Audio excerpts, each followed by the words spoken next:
बड़ी खबर की ओर रुख करेंगे लखनऊ से। कैबिनेट मंत्री संजय निषाद ने लोहिया की मूर्ति ढकी। आवास पर लगी लोहिया जी की मूर्ति को फिलहाल ढक दिया। तो कैबिनेट मंत्री संजय निषाद ने लोहिया जी की मूर्ति को फिलहाल ढका और संजय निषाद ने लोहिया की मूर्ति को ढका। मंत्री के आवास पर मूर्ति लगी हुई थी और उसी मूर्ति को संजय निषाद ने फिलहाल ढका। आवास पर लगी थी ये मूर्ति। तो आपको बता दें, बड़ी खबर, मंत्री के आवास पर लगी थी मूर्ति लोहिया की और इस लोहिया की मूर्ति को फिलहाल संजय निषाद ने ढक दिया। और संजय निषाद इस मूर्ति को लेकर के फिलहाल उन्होंने साफ तौर पर कहा कि जो मूर्ति लगी थी उनके निवास पर उसको उन्होंने ढका। तो आवास पर लगी मूर्ति को लेकर के फिलहाल संजय निषाद की तरफ से अभी कोई ऐसा बयान नहीं आया, लेकिन उनका साफ तौर पर फिलहाल ये कहना था कि आवास पर लगी लोहिया जी की मूर्ति को उन्होंने ढक दिया।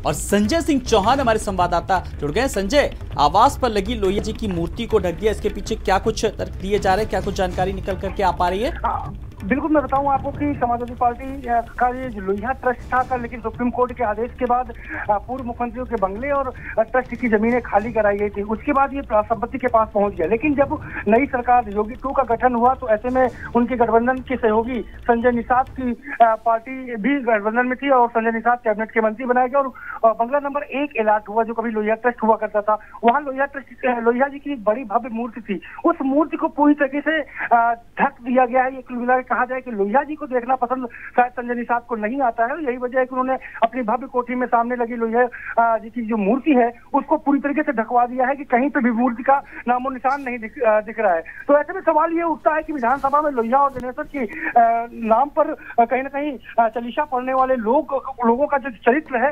वर्तमान में वो कैसे दिख रहा है कि सामने आवास में अगर लोहिया जी की मूर्ति लगी हुई है तो उसे पूरी तरीके से ढका दिया जा रहा है। ये कहीं ना कहीं अपने आप में चरित्र जो है दोहरापन का जो चरित्र है वो उजागर करता है। आलोक, बिल्कुल दोहरेपन का कहीं ना कहीं चरित्र साफ तौर पर सामने आया है। एक तरफ सरकार महापुरुषों की जिस तरीके से बात करती है, उनकी पुण्यतिथि पर माल्यार्पण करती है, और दूसरी तरफ इस तरीके की तस्वीरें सामने आती है, इस तरीके की खबरें अपने आप में कहीं ना कहीं एक सवाल खड़ा करता है। संजय, बिल्कुल, लोहिया और जनेश्वर जी के नाम को लेकर के लगातार समाजवादी पार्टी पर सवाल ये उठाया जाता है कि समाजवादी पार्टी लोहिया और जनेश्वर के बनाए नियमों पर नहीं चलती और खास करके भाजपा और उनके सहयोगी दलों के लोग उनको बहुत मानते हैं। लेकिन किस तरीके से मानते हैं उसकी इंतहा आप देख सकते हैं तस्वीरों के माध्यम से कि उन तस्वीरों में साफ तौर पर दिख रहा है कि जो कभी मूर्ति में समाजवादी पार्टी के नेता। जी संजय, आप हमारे साथ बने रहिए। हम अपने दर्शकों को बता रहे, कैबिनेट मंत्री संजय निषाद ने लोहिया की मूर्ति ढकी और आवास पर यह मूर्ति लगी थी। संजय निषाद ने लोहिया की मूर्ति को फिलहाल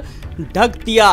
तो बड़ी खबर अपने दर्शकों को बता रहे, संजय निषाद के आवंटित आवास पहले कार्यालय था और लोहिया ट्रस्ट का इसी बंगले में पहले कार्यालय था। तो मंत्री बनने के बाद संजय निषाद फिलहाल अब मंत्री संजय निषाद ने लोहिया की मूर्ति को ढका। तो कैबिनेट मंत्री की बात करें, आवास पर लगी लोहिया जी की मूर्ति को फिलहाल ढक दिया। बड़ी खबर पर आवास पर यह मूर्ति लगी थी और इसी आवास पर लगी लोहिया जी की मूर्ति को फिलहाल ढक दिया। संजय लगातार हमारे साथ बने हो। संजय, लोहिया ट्रस्ट का इसी बंगले में पहले कार्यालय था, मूर्ति लगी थी, लेकिन अब इस मूर्ति को फिलहाल ढक दिया गया है। लेकिन इसके पीछे मंशा भी साफ तौर पर कहीं ना कहीं जाहिर हो रही है।